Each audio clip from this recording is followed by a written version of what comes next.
மீனவர்களை திரட்டி தமிழக வெற்றிக் கழகம் போராட்டத்தில் ஈடுபடவிருப்பதாகவும் அதில் விஜய் பங்கேற்கவிருப்பதாகவும் தகவல் கிடைத்திருக்கிறது. தமிழக வெற்றிக் கழகம் சார்பில் மீனவர்களை திரட்டி கடலூரில் ஆர்ப்பாட்டம் நடத்த முடிவு செய்யப்பட்டிருப்பதாகவும் இது தொடர்பாக காவல்துறையினரிடம் அனுமதி கேட்டு விண்ணப்பிக்கப்பட்டிருப்பதாகவும் தகவல் கிடைக்கப்பெற்றிருக்கிறது. கூடுதல் விவரங்களோடு செய்தியாளர் ஜெரி இணைப்பில் இருக்கிறார். ஜெரி, வணக்கம். இந்த கவன ஈர்ப்பு ஆர்ப்பாட்டத்துக்கான காரணம் என்ன? முழு விவரம். வணக்கம்.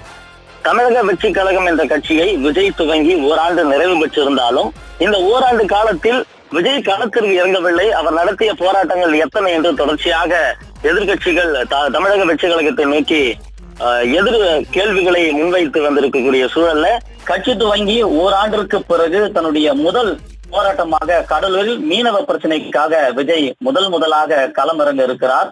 மீனவர்கள் பிரச்சனையில் நிரந்தர தீர்வு காணவும் இலங்கை கடற்படையினரை கண்டித்தும்